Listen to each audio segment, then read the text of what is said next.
So students, हमने यहाँ तक रीड कर लिया था कि कार्बोकैटायन बनने का जो स्टेप है वो सबसे ज़्यादा लेट होता है, मीन्स रेट डिटरमाइन करता है। और वो कठिन होने की वजह से हमारा रेट को डिटरमाइन कर पाता है, और hence carbocation forming step is known as rate determining step. Okay, यहाँ तक क्लियर हो गया था। अब नेक्स्ट हमें क्या पढ़ना है, इसका मैकेनिज़्म। मीन्स जो हमारा SN1 मैकेनिज़्म होता है वो दिखता कैसे है, मीन्स आप कैसे इसको शो करोगे with the help of mechanism.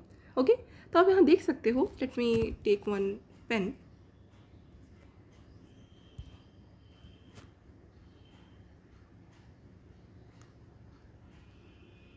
Okay, यहाँ पर आप देख सकते हो कि हमारा क्या है, कार्बन मीन्स एल्काइल हैलाइड है, और ये जो आपका ये Lg है, इसको मैं थोड़ा सा अलग कलर से दिखा रही हूँ।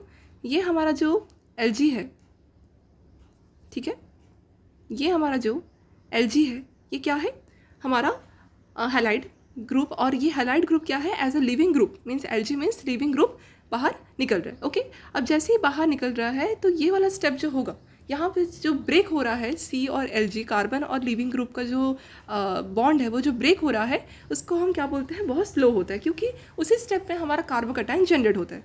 अब आप देख सकते हो कि ये वाला जो प्रोसेस है जहाँ पर हमारा कार्बोकैटायन बन रहा है, this step is very critical and very means hard, so that's why it is our intermediate, means यहाँ पर हमारा जो रिएक्शन है वो कुछ टाइम के लिए रुकता है। ओके, इसीलिए हम बोलते हैं कि जो इंटरमीडिएट होता है वो समवॉट स्टेबल होता है, और जो इंटरमीडिएट है वो कभी ना कभी आप देख सकते हो कि मीन्स वो आगे जाकर रिएक्शन तो करता है प्रोडक्ट बनाने के लिए, पर स्टिल जो इंटरमीडिएट है वो खुद में स्टेबल बनता है। ओके, मीन्स जब हम इसको लिखेंगे, क्वेश्चन सॉल्व करेंगे IIT में और क्लास 12th में 11th में जब इसके क्वेश्चन सॉल्व करते हैं, तो उस टाइम हमको ऐसे लिख के दिखाना पड़ता है कि कौन से इंटरमीडिएट रिएक्शन के थ्रू स्टेबल बनेगा और देन रिएक्ट करेगा। अब आपको लग रहा होगा मैम स्टेबल भी है और रिएक्ट भी कर रहा है। देखो, स्टेबल इंटरमीडिएट जितना होगा उतना आगे जाकर रिएक्शन करेगा। ओके, मीन्स इंटरमीडिएट कुछ टाइम का रुक रहा है ना, इसीलिए वहाँ पर रिएक्शन हम बोल सकते हैं कि it is a kind of intermediate, slow हो रही है, वहाँ पर रुक जा रहा है। तो जो इंटरमीडिएट है वो अपने में ही स्टेबल बनता है, ठीक है। तो वो कैसे कैसे बनता है, क्वेश्चंस में कैसे कैसे हमको दिखाना पड़ता है, वही क्वेश्चंस हमें सॉल्व करना होता है। तो अगर हम स्टेबल इंटरमीडिएट्स की बात करें तो वहाँ पर हमें देखना पड़ता है कि कार्बोकैटायन जैसे अगर इंटरमीडिएट बन रहे हैं, देखो इंटरमीडिएट तो बहुत टाइप्स के बनते हैं। It may be free radical intermediate, it may be carbanion type of intermediate. Okay, but अगर हम कार्बोकैटायन मीन्स कार्बन के ऊपर पॉजिटिव चार्ज, आप देख सकते हो कार्बन के ऊपर पॉजिटिव चार्ज है, ऐसा इंटरमीडिएट अगर बना रहे हैं, तो यहाँ पर हमें ये देखना पड़ेगा कि जितना ज़्यादा अच्छा कार्बोकैटायन स्टेबल होगा उतना ज़्यादा अच्छा SN1 रिएक्शन फेवरेबल होगा। फ्रेंड्स, हमने क्या सीखा कि जितना ज़्यादा स्टेबल कार्बोकैटायन बनता है, मीन्स अगर हमारे पास टर्शरी है उससे ज़्यादा अच्छा होता है आपका। हमने रीडिंग किया था ना कि कितना अच्छा अच्छा कार्बोकैटायन की स्टेबिलिटी बनने के लिए हमारे पास ग्रुप्स रहते हैं। जैसे अगर हम रेजोनेंस स्ट्रक्चर्स की बात करें, आपका जो होता है बेंजाइल, देन हमारा हो जाता है allyl, this structures can stable our carbocation and hence our SN1 reaction can be favoured, है ना। तो वैसे हमको दिमाग में रखना पड़ता है, then only we can understand the mechanism and we can able to solve the questions. Okay, तो यहाँ पर हमारा जो कार्बोकैटायन है, यहाँ तक तो समझ में आ गया कि स्टेबल होना चाहिए, इंटरमीडिएट है, कुछ देर के लिए रुकेगा, स्लो है, यहाँ तक क्लियर हो गया, है ना। इसके बाद क्या होगा कि जो हमारे पास कार्बोकैटायन है, ये कार्बोकैटायन बनने तक तो हमारा स्टेप वन हो गया। अब स्टेप वन के बाद हम क्या करेंगे अपने स्टेप टू में, हमें पता है कि SN1 रिएक्शन खुद ही में दो स्टेप्स का रिएक्शन है। एक्चुअली 3 स्टेप का रिएक्शन है, पर 2 स्टेप को हम ज़्यादा फेवर करते हैं। ओके, तो स्टेप 2 में हम क्या करेंगे, कार्बन और न्यूक्लियोफाइल का बॉन्ड बनाएंगे। मीन्स जो हमारे पास ये न्यूक्लियोफाइल अब दिख रहा है, ये न्यूक्लियोफाइल जाके इस कार्बोकैटायन में कार्बन के ऊपर क्या करेगा, अटैक करेगा और कार्बन को बना देगा, पॉजिटिव चार्ज हट जाएगा कार्बन से, और जो आपका बॉन्ड बनेगा वो 2 प्रोडक्ट फॉर्म करेगा। ओके, तो यहाँ पर हमारे पास कार्बन के साथ न्यूक्लियोफाइल अटैच हो चुका है। तो अटैच हो गया है, अच्छी बात है, नेमिंग भी सेम रहेगा, पर आप जब स्टीरियो केमिस्ट्री देखोगे तो स्टीरियो केमिस्ट्री के थ्रू जो अटैकिंग प्रोडक्ट है, मीन्स अटैक होने के बाद जो प्रोडक्ट है वो 2 बनेंगे। अब स्टार्ट करते हैं इसका स्टीरियो केमिस्ट्री पढ़ना। ओके, तो यहाँ तक आपको समझ में आ गया, और ये कुछ पॉइंट मैंने यहाँ लिख के रखा है, आपने देखा होगा तो अच्छी बात है।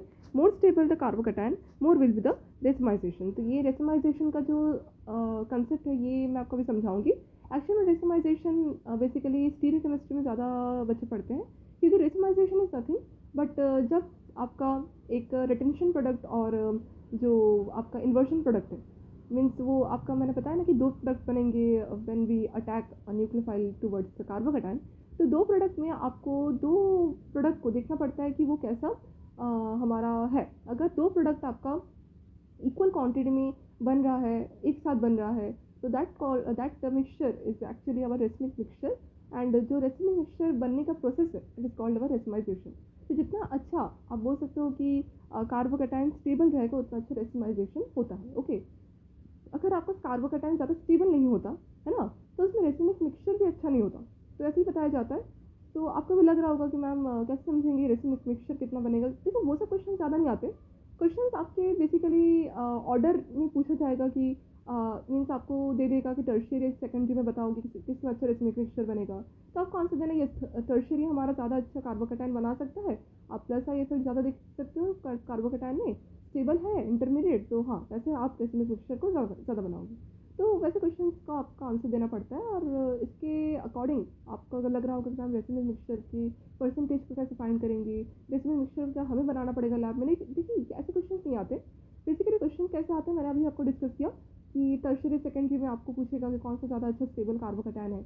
अगर स्टेबल कार्बोकैटायन ज़्यादा है तो आपका रेसिमिक मिक्सचर अच्छा बनेगा या बुरा बनेगा, ये सब क्वेश्चन ज़्यादा पूछे जाते हैं इन अवर IIT level type of question, not in our 12th standard questions. It is found, but still you have to understand that how the decimalization affects in our SN1 reaction. Okay, तो यहाँ तक आपको clear हुआ। अब हमें क्या पढ़ना है देखो, वेट ना इसको मैं इरेज ऑल कर देती हूँ। ओके, नेक्स्ट हमारे पास क्या है, इट इज सबस्ट्रेट। इसको मैं थोड़ा सा अंडरलाइन कर रही हूँ। It is substrate, if the substrate contains a chiral center, the product will show mixture of retention and inversion of configuration. Since chirality is lost when the carbocation is formed, hence racemic mixture formed but inversion product forms in a high quantity, so it is not pure 100% racemization. बताया जाता है कि जब हमारा carbocation, जो हमारा carbocation बना था ना पहले इन अवर फर्स्ट स्टेप, उस कार्बोकैटायन में जब न्यूक्लियोफाइल अटैक करता है तो दो प्रोडक्ट फॉर्म होते हैं, एक आपका रिटेंशन होगा, एक आपका इन्वर्जन होगा। तो रिटेंशन और इन्वर्जन का मतलब समझ लेते हैं। देखो ये हमारे पास जो है वो स्टेप है जहाँ पर हमारा न्यूक्लियोफाइल अटैक कर चुका है towards our carbocation.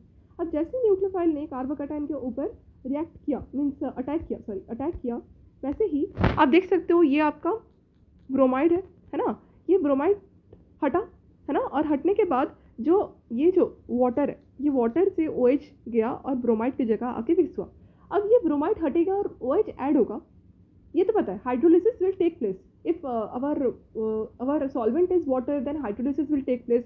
If our solvent is like अगर हमारे पास सॉल्वेंट इथेनॉल है तो इथेनोलाइसिस विल टेक्स प्लेस। तो ऐसे अलग अलग सॉल्वेंट के सॉल्वोलाइसिस देखे जाते हैं इन अवर SN1 रिएक्शन। तो अगर वाटर है तो हाइड्रोलिसिस होगा, ठीक है, OH नेगेटिव अटैक करेगा टुवर्ड्स अवर कार्बोकैटायन, और our bromide ion will left our substrate as a living group, good living group. कितना अच्छा गुड लिविंग ग्रुप, उतना अच्छा SN1, ये सब आपको दिमाग में रखना होगा। इसके बाद हमें यहाँ पर ब्रोमाइड को हटा के हाइड्रोक्साइड आयन को अटैक करवाना है। इतना आप देख सकते हो कि ब्रोमाइड हटा है ना, ये ब्रोमाइड हटा है, और दो में आप देख सकते हो OH ग्रुप आया है, OH ग्रुप आया है। एक minute,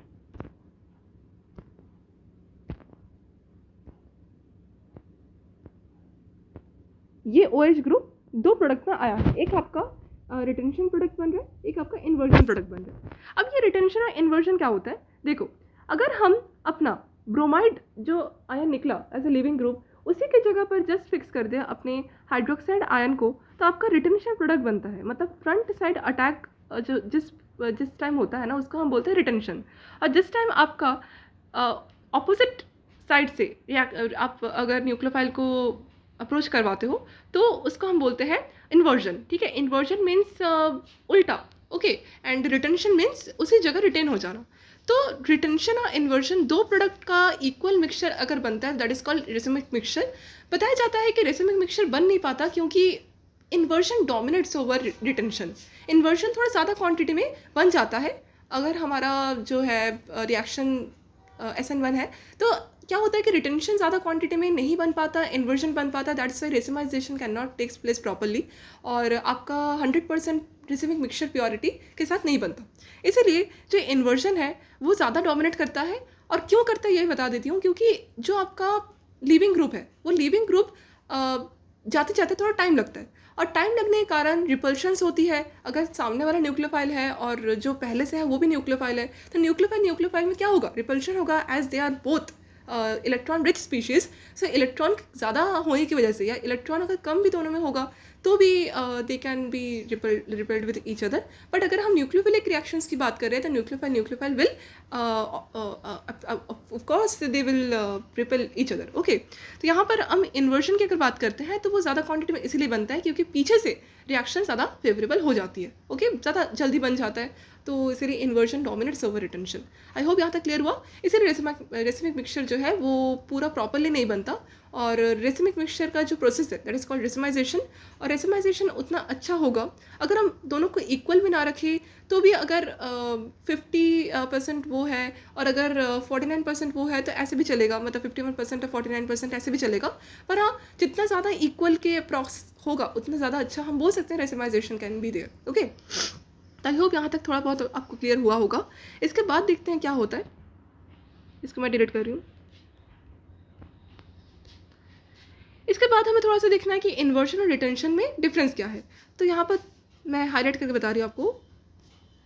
Inversion and retention are stereochemical outcomes in nucleophilic substitution reaction. They are mirror images of each other, and mirror images can be, ठीक है, can be, ये BD हो गया, ये B होगा, identical and enantiomer. But in case of one chiral center, there is no symmetry. So then it forms non-superimposable images, also known as enantiomer. And enantiomer when equal quantity forms called racemic mixture. मैंने आपको भी बताया, मैं इसको हिंदी में समझा देती हूँ फटाफट से। क्या होता है इन्वर्जन और रिटेंशन, दो क्या है, स्टीरियो केमिकल आउटकम्स है। ओके, मीन्स स्टीरियो केमिस्ट्री के हिसाब से देखो, प्रोडक्ट तो आपका एक ही बन रहा है, आपको पता है प्रोडक्ट आपका कैसे बनेगा। ब्रोमाइड हटेगा और आपका जो सामने वाला हाइड्रोक्साइड आयन है या कोई अच्छा जो आपका आने वाला न्यूक्लियोफाइल है वो अटैच होगा। ओके, तो इतना तो हमें समझ में आ गया कि ब्रोमाइड हटेगा और OH आएगा, या कोई अलग लिविंग ग्रुप हटेगा और आने वाला न्यूक्लियोफाइल आएगा। इतना तो क्लियर है कि इस SN1 रिएक्शन में होगा, और जो बीच में बनेगा इंटरमीडिएट भी कार्बोकैटायन है, इतना तो क्लियर था। पर जो आपका स्टीरियो केमिस्ट्री के हिसाब से अगर हम प्रोडक्ट्स की बात करें तो दो प्रोडक्ट बनते हैं, एक आपका इन्वर्जन प्रोडक्ट और दूसरा आपका रिटेंशन प्रोडक्ट। अगर हम इन्वर्जन और रिटेंशन प्रोडक्ट को इक्वल करें, मीन्स अगर हम एक मिक्सचर बनाएं, मिक्सचर बन ही जाता है SN1 रिएक्शन में, तो उस मिक्सचर को एक्चुअल में हम बोलते हैं कि they are enantiomer of each other. अब ये एनांशियोमर क्या होता है, एनांशियोमर एक्चुअल में मिरर इमेजेस होते हैं। मीन्स अगर मैं अपना मिरर इमेज देखूँ, ठीक है, तो क्या होगा, फर्स्ट ऑफ ऑल जो ह्यूमन बॉडी होती है, ये ह्यूमन बॉडी भी एक असिमेट्रिक बोल सकते हैं कि स्ट्रक्चर है। मीन्स सिमेट्री नहीं होती हमारे में। अगर हम अपने हैंड्स को देखें, है ना, हैंड्स को अगर हम देखें तो वो भी हमारा एसिमेट्रिक स्ट्रक्चर है ना। और हाँ, हम इक्वल पार्ट में डिवाइड हो सकते हैं अगर हम अपने फेस से ऐसे अपना सिमेट्री को देखें। पर हाँ, अगर हम एक एक पार्ट की बात करें, जैसे अगर हम अपने फुट की बात करें, अगर हैंड की बात करें, है ना, ये सब क्या है, एसिमेट्रिक स्ट्रक्चर्स है। मतलब अगर हम इक्वल पार्ट में इसको काटें, इक्वल पार्ट में अगर डिवाइड करने की कोशिश करें तो क्या होगा, ये इक्वल में डिवाइड नहीं होगा। तो इक्वल पार्ट में जो डिवाइड नहीं होते स्ट्रक्चर, उसको हम बोलते हैं एसिमेट्रिक स्ट्रक्चर्स, और जो इक्वल पार्ट में डिवाइड हो जाते हैं उसको हम क्या बोलते हैं, सिमेट्रिक स्ट्रक्चर्स। तो बताया जाता है कि जो एनांशियोमर है वो क्या होते हैं, नॉन आइडेंटिकल होते हैं। मतलब आइडेंटिकल मतलब अगर मैं आपको पूछूं कि ए जो अल्फ़ाबेट है उसको अगर मैं मिरर में दिखाऊँ, आपको मिरर में अगर उसको ड्रॉ करूँ तो ए का उल्टा कैसे बनेगा, अगर हम ए का उल्टा बनाए तो ए ही बनेगा, तो ए के ऊपर सुपर इम्पोज हो जाएगा। बी का बनेगा क्या, नहीं, बी का उल्टा थोड़ा सा आपको, मीन्स अगर बी राइट साइड की तरफ मूव दिखाई देगा तो फिर जो उसका मिरर इमेज है वो ऑपोजिट मीन्स लेफ्ट की तरफ मूव होते हुए दिखाई देगा। तो बी के ऊपर फिट नहीं आ पाएगा, सुपर इम्पोज नहीं हो पाएगा, तो वो एनांशियोमर है ना। अगर हम सी की बात करते वैसे होगा, डी की बात करें वैसे होगा, ई की भी वैसे हो जाएगी, एफ की वैसे, जी की वैसी, और एच की अगर बात करें तो एच भी क्या है, सिमेट्रिक है। अगर हम एच को मिरर में रखें तो एच का जो मिरर इमेज बनेगा वो आइडेंटिकल बनेगा, है ना। एच को हम अगर हम एच को मिरर इमेज बनाए तो एच का जो मिरर इमेज बनेगा, ठीक है, मान लो कि ये हमारे पास एच है ना, और H को अगर मैं मिरर के सामने रख देती हूँ और जो H बनेगा वो H के ऊपर सुपर इम्पोज हो जाएगा कि नहीं? तो H एक मिरर इमेज है और आइडेंटिकल है, A एक मिरर इमेज है, आइडेंटिकल है। तो आपको आइडेंटिकल और एनांशियोमर में डिफरेंस समझ आना चाहिए। उसके बाद हम ये जो SN1 रिएक्शन में प्रोडक्ट्स है, स्टीरियोकेमिस्ट्री जो प्रोडक्ट है वो समझ पाएंगे। तो बताया जाता है कि ये, इसको मैं मिटा दे रही हूँ।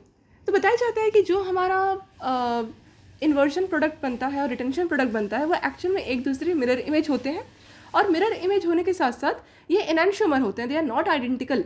अगर कोई डी फॉर्म है तो दूसरा वाला एल फॉर्म होगा। डी और एल फॉर्म मतलब क्या होता है? डी मीन्स पॉजिटिव साइड, है ना, मतलब वो क्या करेगा, लाइट को रोटेट करेगा इन अ राइट साइड। और अगर हम एल की बात करें तो वो PPL means plane polarise light को रोटेट करेगा, है ना, रोटेट करने में समर्थ है। वो रोटेट कहाँ करेगा? Left side. तो दोनों के जो ऑप्टिकल एक्टिविटीज़ है वो क्या है? ऑपोजिट है। तो हम बोल सकते हैं they are enantiomer of each other. और जब एनांशियोमर्स को हम इक्वल क्वांटिटी में या इक्वल नहीं भी हो सकते, क्योंकि बहुत बार हमने ये भी पढ़ा है कि अगर हमारा जो कार्बोकैटायन है वो स्टेबल इतना अच्छा नहीं है दैन अदर रिएक्टेंट, तो क्या होता है कि रेसोमाइजेशन इतनी अच्छे से नहीं होती। तो दिमाग में इतना रखना है कि हाँ कहीं ना कहीं अप्रॉक्सीमेटली इक्वल हो सकता है, अप्रॉक्सीमेट पोजिशंस में जा सकता है। तो जो रिटेंशन और इन्वर्जन है उसको दिमाग में ये रखना है कि they are enantiomer of each other, और वो क्या करेगा, मतलब एक दूसरे के ऑपोजिट काम करेगा। दोनों ही क्या है? ऑप्टिकल एक्टिव है। मीन्स एक आपका अगर राइट साइड की तरफ लाइट को मूव कर रहा है तो दूसरा लेफ्ट की तरफ लाइट को मूव करेगा, प्लेन पोलराइज लाइट को। तो दोनों का अगर मैं एक कंटेनर में फिल करके देखूं कि अगर एक आपका ऑपोजिट वाला मॉलिक्यूल है, एक आपका जो है ऑपोजिट बोल रही हूँ, एक आपका पॉजिटिव वाला जो मॉलिक्यूल है और एक आपका अगर नेगेटिव वाला मॉलिक्यूल है, ऑप्टिकल एक्टिविटीज़ की बात कर रही हूँ, तो दोनों को अगर मैं एक कंटेनर के अंदर फिल कर दूँ तो दोनों के अंदर से प्लेन पोलराइज लाइट कैसे मूव करेगी? तो जब मैं दो ऑप्टिकल एक्टिव मॉलिक्यूल्स को एक कंटेनर में फिल करती हूँ जो कि हमारा रेसिपिंग मिक्सचर है, तो उस टाइम बताया जाता है कि ड्यू टू एक्सटर्नल कंपनसेशन जो आपका प्लेन पोलराइज लाइट है वो क्या होता है, मतलब प्लेन पोलराइज लाइट कहीं भी किसी भी डायरेक्शन में मूव नहीं करता। Hence, our racemic mixture is in active means optical inactive है, ठीक है, ऑप्टिकल एक्टिविटी नहीं है उनमें, मतलब plane polarise light as it is बिल्कुल आप बोल सकते हो कि किसी भी डायरेक्शन मूव नहीं करेगी, एज इट इज़ बाहर निकल जाएगी। ओके, सो इस कंडीशंस में हम बोल सकते हैं कि racemic mixture is inactive optical activity show करने वाला है ये। और उस केस में हम बोल सकते हैं कि जो हमारा रेसिपिंग मिक्सचर है वो ड्यू टू एक्सटर्नल कंपनसेशन क्या करता है, लाइट को लेफ्ट और राइट दोनों की तरफ मूव करने में असमर्थ रहता है। ओके, तो इतना ही आपको समझना है इन्वर्जन और रिटेंशन का मतलब। मैंने थोड़ा ज़्यादा समझा दिया, पर हाँ इन्वर्जन और रिटेंशन दोनों एक दूसरे के मिरर इमेज है, इतना आपको ध्यान में रखना है।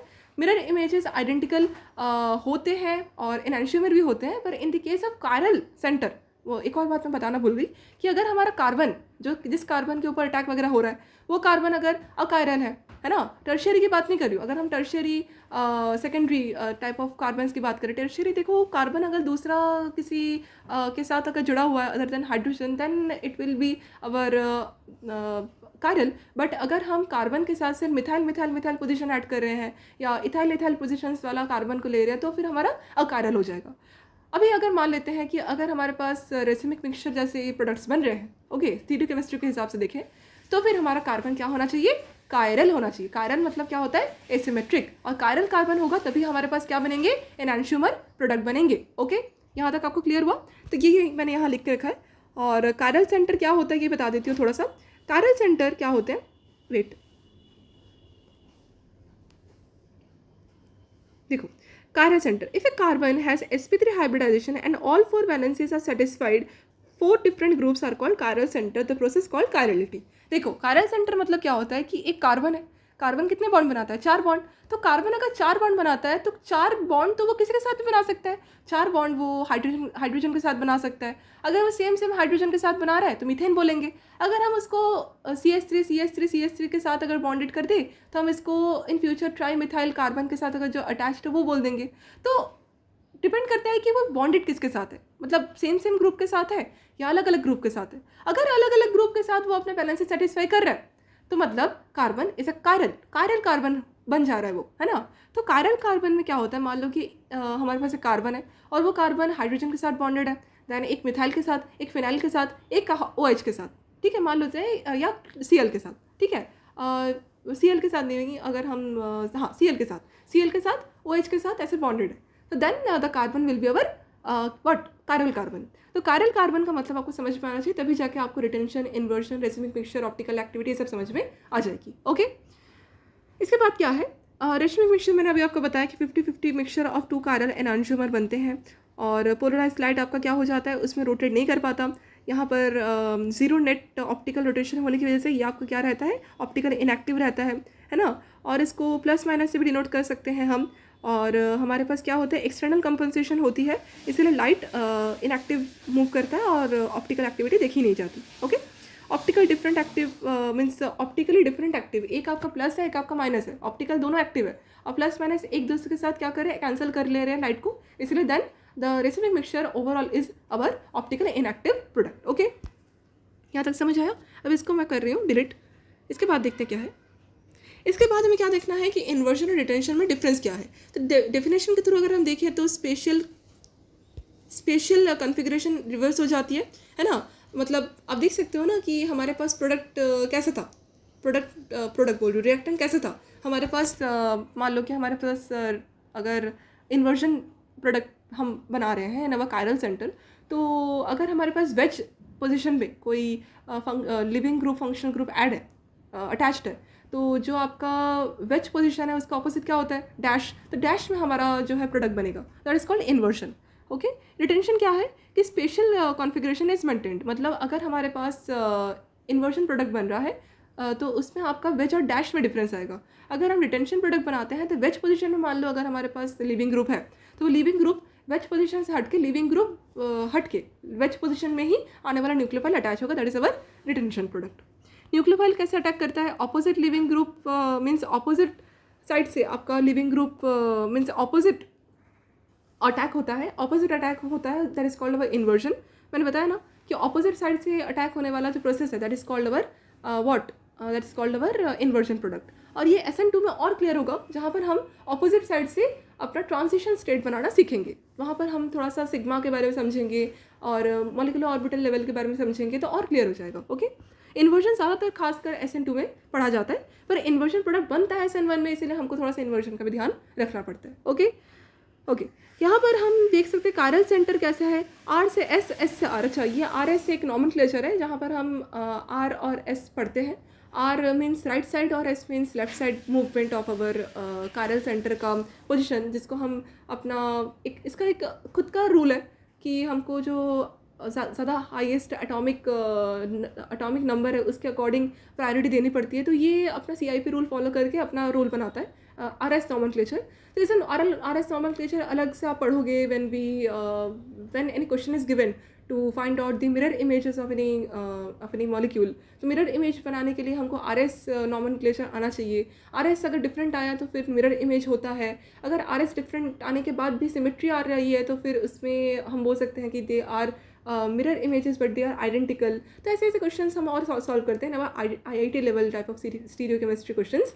पर अभी के लिए इतना सबको बस ध्यान रखना है कि R से S बन जाता है इन्वर्जन में, और S से R बन जाता है। और अगर हम रिटेंशन की बात करें तो R से R और S से S मेंटेन रहता है। ओके, अच्छा, टिपिकल मैकेनिज्म में SN2 मैकेनिज्म में ज़्यादा इन्वर्जन प्रोडक्ट देखी जाती है, मीन्स SN2 रिएक्शन में रिटेंशन देखी ही नहीं जाती। ओके, वहाँ पर कोई भी रेसिमिक मिक्सचर जैसे कंसेप्ट है ही नहीं। हाँ, वहाँ पर एक बहुत बड़ा कंसेप्ट आप देखने को मिलेगा which is our transition state. वो बहुत बड़ा difference, huge difference is there between SN1 and SN2 reaction. That is transition state is form in our SN2 reaction, and intermediate type of compound is actually formed in our SN1 reactions. Okay, तो यहाँ पर typical mechanism में inversion product थोड़ा ज़्यादा होता है SN1 reaction में। ज़्यादातर ये SN2 में देखा जाता है, पर SN1 में इन्वर्जन प्रोडक्ट थोड़ा ज़्यादा ही बनता है।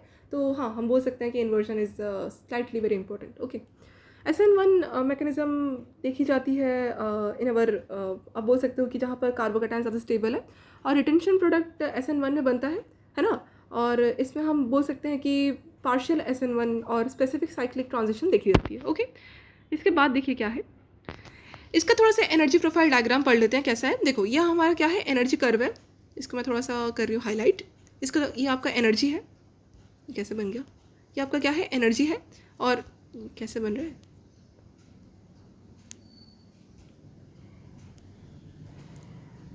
इसको वैसे दिखा रही हूँ। ये आपका क्या है, एनर्जी है, ये आपका एनर्जी है। और ये आपका क्या है, रिएक्शन कोऑर्डिनेट है, ठीक है। ये आपका इंटरमीडिएट है। देखो यहाँ से यहाँ तक अगर हम बात करें तो यहाँ ये आपका क्या होता है, ये आपका क्या है, थ्रेशोल्ड एनर्जी। और ये थ्रेशोल्ड एनर्जी मीन्स ये पूरा आपका क्या है, एक्टिवेशन एनर्जी, ठीक है। तो एक्टिवेशन एनर्जी ज़्यादा लगती है when we going towards our intermediate, है ना। इंटरमीडिएट बनने का सफ़र बहुत ज़्यादा होता है, इसमें एनर्जी ज़्यादा लगती है। Hence it is a type of reaction, वहाँ पर एनर्जी ज़्यादा होने की वजह से ये स्टेप स्लो हो जाता है। ओके, फिर हमारा इंटरमीडिएट बन जाता है ना। आप देख सकते हो यहाँ पे इंटरमीडिएट बन जा रहा है, ये वाला स्टेप आपका इंटरमीडिएट बना रहा है। इंटरमीडिएट थोड़ा सा स्टेबल है, इसलिए एनर्जी थोड़ा कम है। और इसके बाद अगेन आप देख सकते हो कि छोटे छोटे और स्टेप्स होते हैं जहाँ पर हम डीप्रोटोनेशन करते हैं, प्रोटोनेशन डीप्रोटोनेशन वगैरह होता है।